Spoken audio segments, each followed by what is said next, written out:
Hello guys, welcome to my channel Aditi Khatri Psychology Classes. Guys, we started chapter 2nd Self and Personality class 12th Psychology, and in the last video we have discussed the topic is 5-factor model of personality. Today in this video we will be discuss about the topic is psychodynamic approach Sigmund Freud. So guys, stay tuned with my video till end and please don't forget like, share, comment and subscribe my channel. So let's start my video. So guys, today's class topic is psychodynamic approach was given by Sigmund Freud. Sigmund Freud की ये approach highly popular है personality को study करने में। Sigmund Freud का largely contribution रहा है personality को समझने के लिए, ह्यूमन माइंड को समझने के लिए। इन्होंने अपनी थ्योरी में डेवलप किए हैं। जब वो क्लिनिकल प्रैक्टिस कर रहे हैं तो अपने अर्लियर करियर के अंदर वो हिप्नोसिस टर्म को यूज़ करते हैं। किसको यूज़ करते हैं? हिप्नोसिस टर्म को यूज़ करते हैं। Now what is hypnosis? Hypnosis वो होता है जब कोई पर्सन अपनी फिजिकली और इमोशनल प्रॉब्लम से सफ़र कर रहे होते हैं, उन पर्सन को ट्रीट करने के लिए हिप्नोसिस का यूज़ किया जाता है। ठीक है, क्लियर है? यहाँ पर सिगमंड फ्रॉइड क्या करते हैं? ह्यूमन माइंड की स्टडी करते हैं। वो कहते हैं कि हम इंटरनल फंक्शनिंग ऑफ माइंड को अंडरस्टैंड करेंगे। ठीक है, 3 मेथड से। ठीक है, ह्यूमन के माइंड को हम स्टडी करेंगे और हम इन माइंड के जो इंटरनली फंक्शन है उनको अंडरस्टैंड करने के लिए वो 3 मेथड्स को यूज़ करते हैं। First is free association method. Free association method वो होते हैं जहाँ पर पेशेंट को या क्लाइंट को बोला जाता है कि आप अपने थॉट्स, अपनी फीलिंग, अपने इमोशंस ओपनली होकर आप शेयर कर सकते हैं। ठीक है, फॉर एग्जाम्पल हम सबके लाइफ में यही फेस होता है कि हमें कोई ओपनली होकर सुने, मेरे थॉट को समझे, मेरे थॉट्स को रेस्पेक्ट करे, है ना। कई पर्सन ऐसे होते हैं जो अपने थॉट्स को एक्सप्रेस नहीं कर पाते हैं। तो यहाँ पर फ्री एसोसिएशन का फ्रॉइड का मतलब है कि आप अपने थॉट को, अपनी फीलिंग को, अपने डिज़ायर को, अपनी मोटिवेशन को, जो भी आप फील कर रहे हैं, ओपनली एक्सप्रेस करना। ठीक है, क्या करना? ओपनली एक्सप्रेस कर सकते हो, ये कहते हैं हमारे सिगमंड फ्रॉइड। सेकंड मेथड देते हैं ड्रीम एनालाइज, कि ड्रीम हम सभी को आते ना, सपने जो कहते हैं, ड्रीम हम सभी को आते हैं, अच्छे बुरे कैसे भी ड्रीम हम सभी को आते हैं। जो ड्रीम आ रहे हैं उनको वो क्या करते हैं? एनालाइज करते हैं कि मुझे अभी रात को ये सपना आया था, उनको क्यों आया था, किस वजह से मुझे वो सपना आया, क्या मैंने इसके बारे में पहले कभी सोचा था, क्या वो सोचा हुआ जो चीज़ मैंने सोची मेरी लाइफ में हुई, क्या वही चीज़ होकर मेरे माइंड में आई है, वो मेरे ड्रीम में आई है। तो अपने ड्रीम को एनालाइज करते हैं। थर्ड मेथड देते हैं वो एनालिसिस ऑफ एरर का। एनालिसिस एरर वो एरर होते हैं जहाँ पे आपने कभी मिस्टेक की हो, कोई एरर किया हो। अगर आपसे मिस्टेक हुई है तो ऐसे क्यों हुई है, क्या कारण थे, मैंने कभी अपनी मिस्टेक पर ध्यान दिया था या नहीं दिया था। आप अपने मिस्टेक या एरर्स को क्या करते हो? एनालाइज करते हो अकॉर्डिंग टू फ्रॉइड। क्लियर? आ गया समझ में? यहाँ तक कोई डाउट नहीं होगा आई होप। फिर वो क्या कहते हैं, जब हमने ह्यूमन के माइंड के इंटरनल फंक्शन की स्टडी की 3 मेथड से, तो उनको और ज़्यादा उन्होंने अपनी पर्सनालिटी को, माइंड को समझने के लिए और स्टडी की और उन्होंने थ्योरी को डेवलप किया। तो फर्स्ट आता है level of conscious. Level of consciousness को समझने के लिए क्या करना है कि हमारे माइंड में, हम सभी इंडिविजुअल में के माइंड में इमोशनली कॉन्फ्लिक्ट होता है। इमोशन और कॉन्फ्लिक्ट का हमने अच्छे से डिस्कस किया हुआ है। हमारी क्लास 11th में भी इमोशन आया है, कॉन्फ्लिक्ट भी आया है और चैप्टर 1 सेकंड में हम करते आ रहे हैं, राइट। तो इमोशनली हम सभी इंडिविजुअल के अंदर इमोशनली कॉन्फ्लिक्ट होते हैं। वो इमोशनल कॉन्फ्लिक्ट के सोर्स क्या है, उसके कॉन्सिक्वेंस क्या है, उसके रिजल्ट क्या हो सकते हैं और हमें कैसे उनसे डील करना है। इन्हीं चीज़ की स्टडी करने के लिए सिगमंड फ्रॉइड 3 लेवल की स्टडी बताते हैं। तो फर्स्ट लेवल बताते हैं कॉन्शियसनेस का। First level is consciousness. Consciousness means that आप अपनी चीज़ों को लेकर, अपने काम को लेकर अवेयर होना। कॉन्शियस मीन्स अवेयर होना।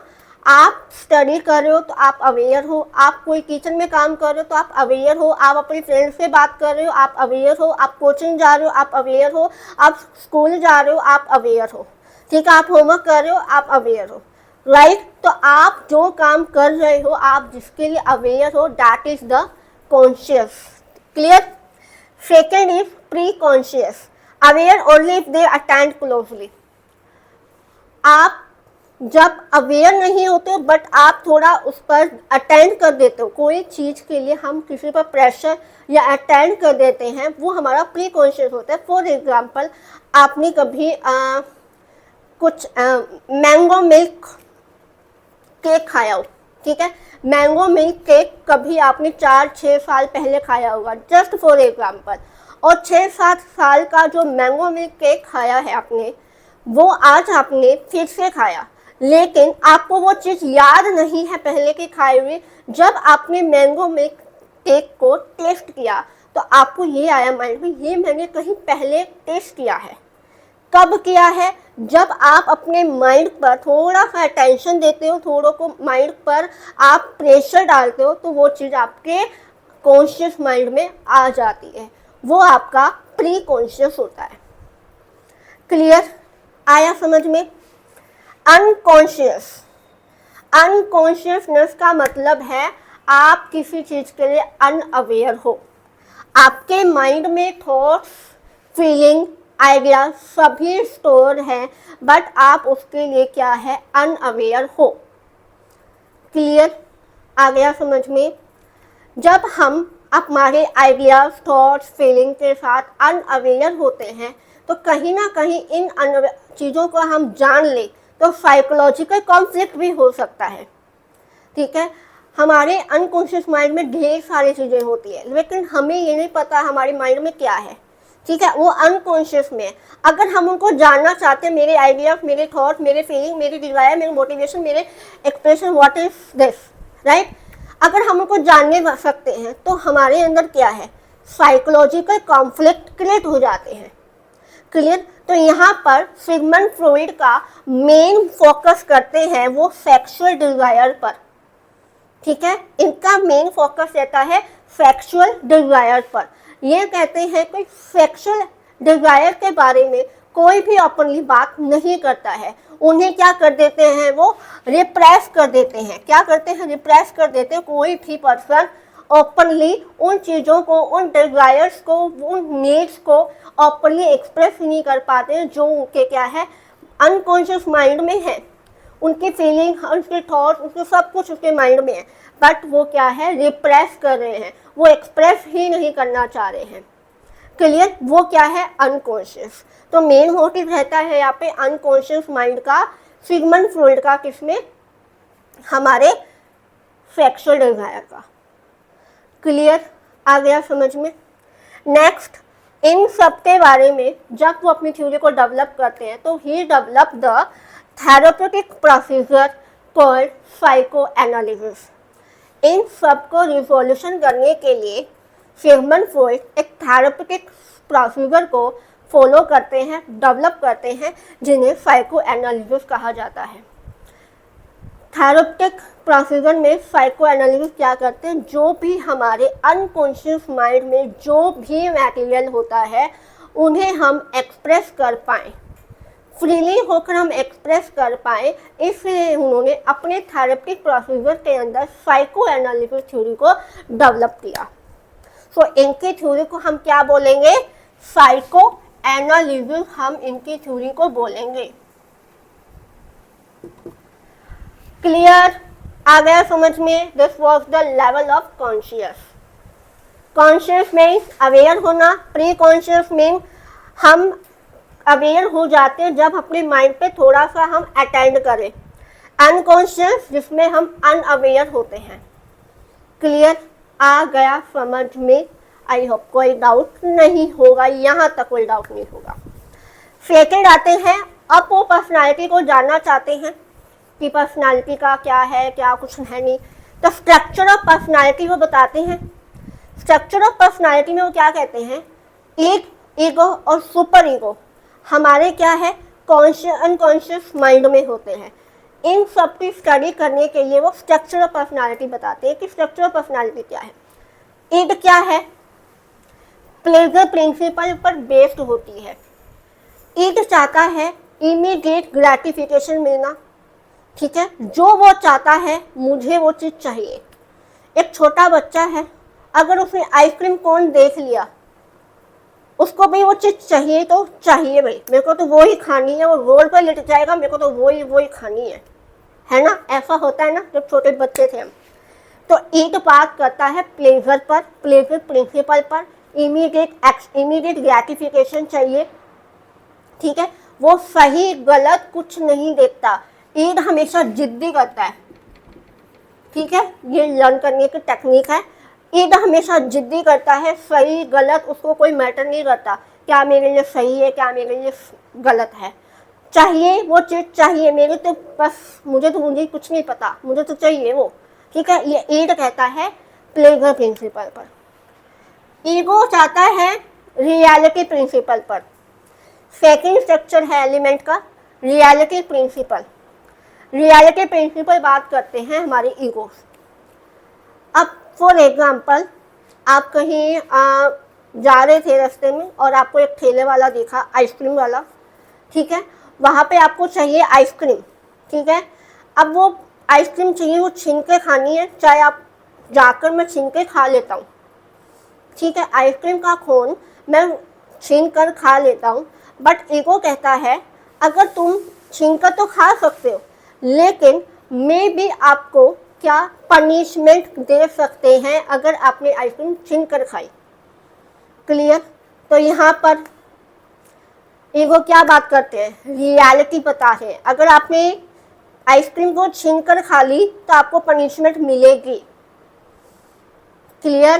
तो ईग क्या है हमारा, जिद्दी करता है, ईगो उसको समझाता है, उसको रियलिटी बताता है कि अगर तुमने ऐसा काम किया तो तुम्हें पनिशमेंट मिलेगी ही मिलेगी। तो ईगो क्या है, रियलिटी प्रिंसिपल पर बात करता है। क्लियर। ईगो हमेशा शांत रहता है, रिलैक्स रहता है, राइट, सही और गलत देखता है, राइट क्या है और रॉन्ग क्या है इनमें डिफरेंस बताता है। बट ईग ना राइट देखेगा ना रॉन्ग देखेगा, करना है तो वो कुछ करना है। क्लियर। थर्ड आते हैं हमारे सुपर ईगो। बड़े साहब आ गए हमारे, ठीक है। सुपर ईगो क्या कहता है, मॉरल प्रिंसिपल पर बात करेंगे, मेंटल एक्टिविटी पर बात करेंगे, है ना। अगर तुम्हें आइसक्रीम खानी है, ठीक है, हमें आइसक्रीम खानी तो हम क्या करते हैं, पूछ के खाते हैं, ठीक है, हम पैसे दे के खाते हैं, लो भाई मुझे आइसक्रीम दे दो, लो कितने के, हमने पैसे दे दिए। जस्ट फॉर एग्जाम्पल यहाँ ईग कहता है मुझे तो आइसक्रीम खानी है, मैं तो छीन के भी ला के खा लूँगा। ईगो क्या कहता है, नहीं, अगर तुम छीन कर तो खा लोगे लेकिन तुम्हें पनिशमेंट मिलेगी, वो रियलिटी बता रहा है। सुपर ईगो क्या कहता है, अगर आप पूछ के आप कहोगे मम्मा मुझे आइसक्रीम खानी है, आपने मम्मा ने आपसे पूछा और आपकी मम्मा ने आपको पैसे दिए और जाके आपने आइसक्रीम खा ली, तो क्या हुआ, वो आपका मोरल बिहेवियर। क्या देखने को मिल रहा है यहाँ पे, आपका मोरल बिहेवियर। क्लियर। तो this was the 3 element of structure of personality, id, ego और सुपर ईगो। क्लियर। ईग किसी में ज़्यादा किसी में कम, किसी में सुपर ईगो स्ट्रॉन्ग होता है तो किसी में ईगो स्ट्रॉन्ग होता है। क्लियर।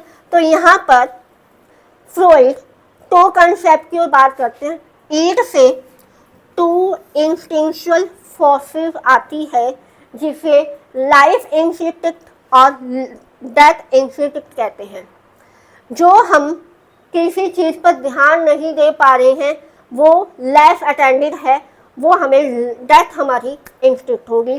एंड लाइफ इंस्टिंक्ट वो होती है जिस पे हम मोर देन लाइफ पे हम अटेंड कर रहे हैं, मीन्स हमारी जो सेक्सुअल डिज़ायर है वो हमारी क्या है, लाइफ इंस्टिंक्ट। ईग से एनराइज होता है हमारा libido. What is libido? Libido हमेशा ईड से एनालाइज होती है और ये जिद ज़्यादा करता है कि मुझे ये चीज़ चाहिए तो चाहिए, immediate action, immediate gratification, pleasure principal की बात करते हैं हमारे लिबिडो। क्लियर? तो so this was the structure of personality. Clear? जहाँ पे हमने ईड, ईगो और सुपर ईगो को डिस्कस किया। I hope level of conscious और स्ट्रक्चर ऑफ पर्सनैलिटी दोनों चीज़ आपको क्लियर हो गई होगी। क्लियर? थर्ड आते हैं हमारे ईगो डिफेंस मैकेनिज्म। ये भी डेवलप करते हैं हमारे फ्रॉइड साहब। ठीक है, फ्रॉइड कहते हैं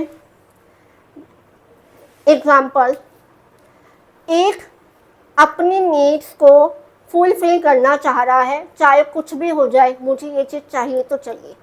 ईगो यहाँ पे बात करता है कि नहीं, अगर तुमने ऐसा किया तो तुम्हें पनिशमेंट मिल जाएगी।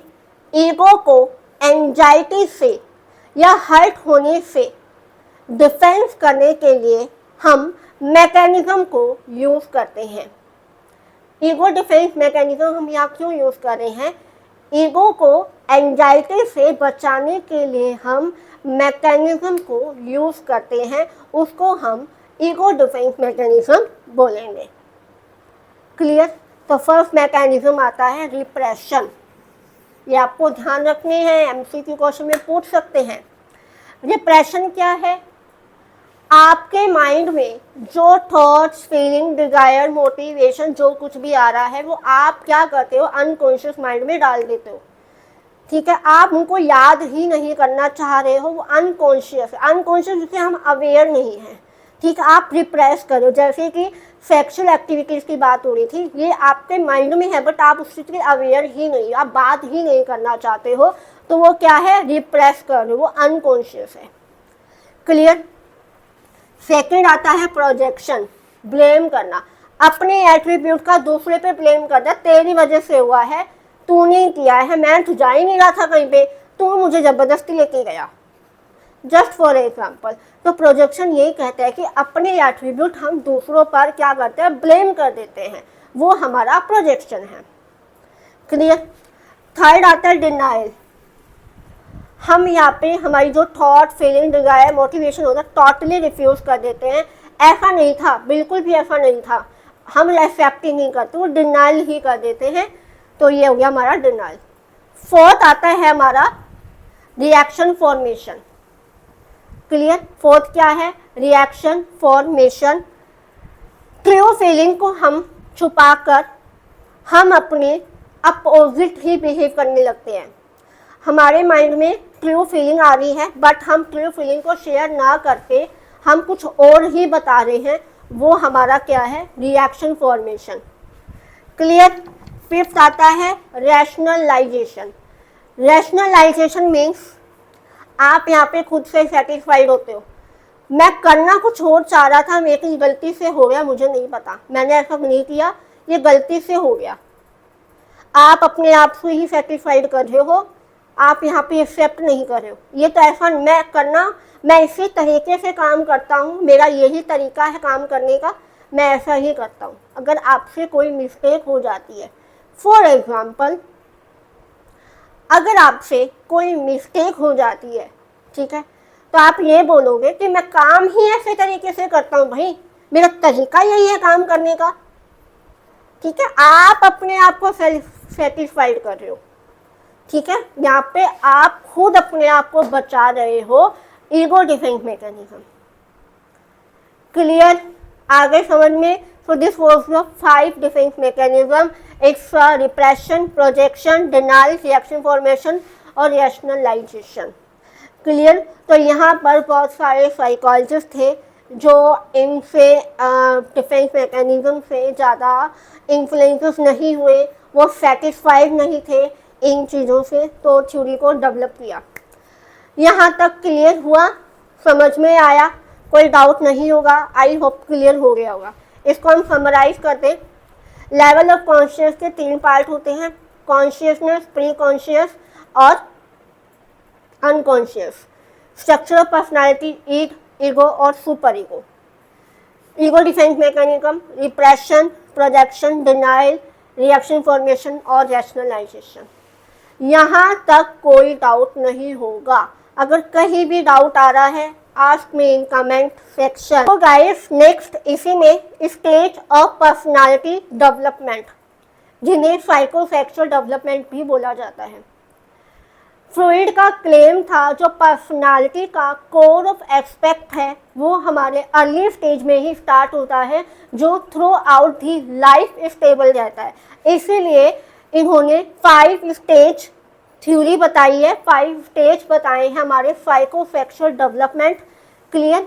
उन्होंने ये कहा जब प्रॉब्लम एनकाउंटर्ड होती है तो किसी भी स्टेज के अंदर अगर कोई प्रॉब्लम आ जाए तो वो लॉन्ग टाइम तक पर्सन की लाइफ को इफेक्ट करेगी।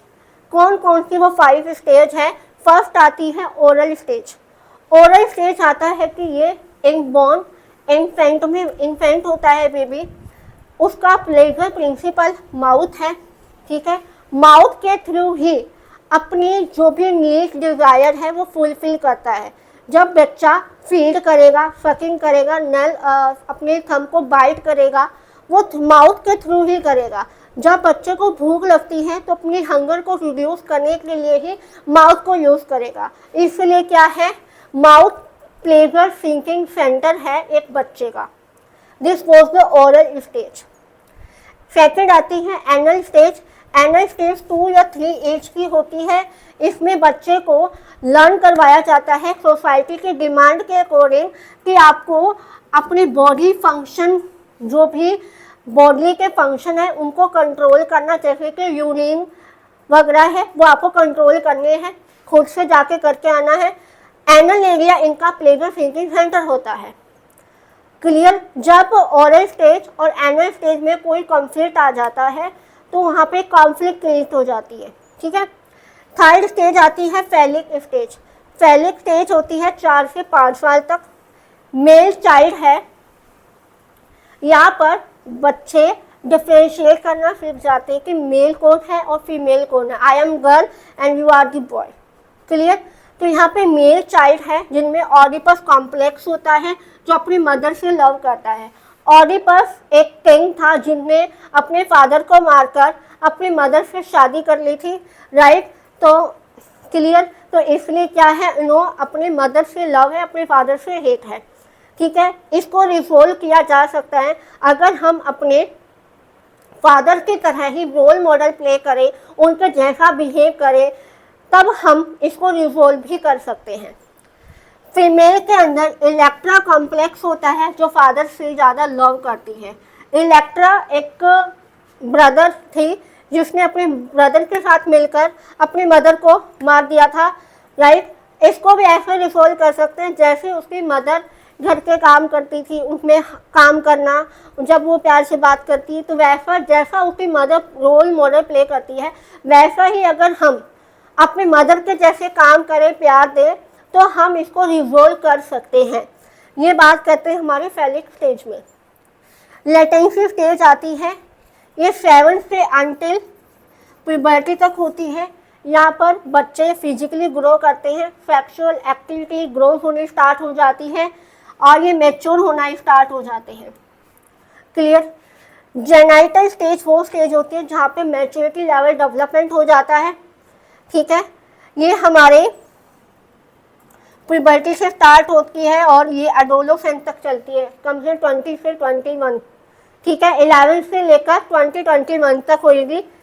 यहाँ पे हम लर्न करते हैं कि हमारी जो अपोजिट सेक्स है उनके साथ कैसा बिहेव करना है, किस तरीके से हमें रहना है, कैसे उनसे हमें बात करनी है, कितना हमें डिस्टेंस रखना है, कितने हमें फ्रेंडली रखने हैं, कितने हमें फ्रेंडली नहीं रखने हैं।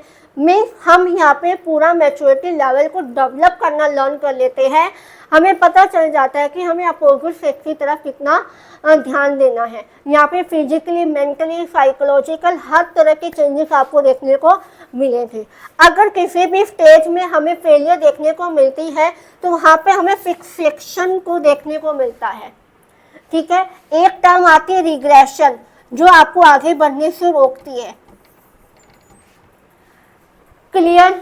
आया समझ में? ये 5 स्टेज हमारी फ्लूइड बताते हैं oral stage, anal stage, phallic stage, latency stage, genital stage. I hope आपको अच्छे से क्लियर हो गया होगा, कोई भी डाउट नहीं होगा। If you have any doubt please ask me in comment section, मैं आपके क्वेश्चन के आंसर भी करूँगी। अगर सो गाइस क्लियर, सो मिलते हैं हमारी नेक्स्ट वीडियो में नेक्स्ट टॉपिक के साथ। तब तक bye bye, have a nice day.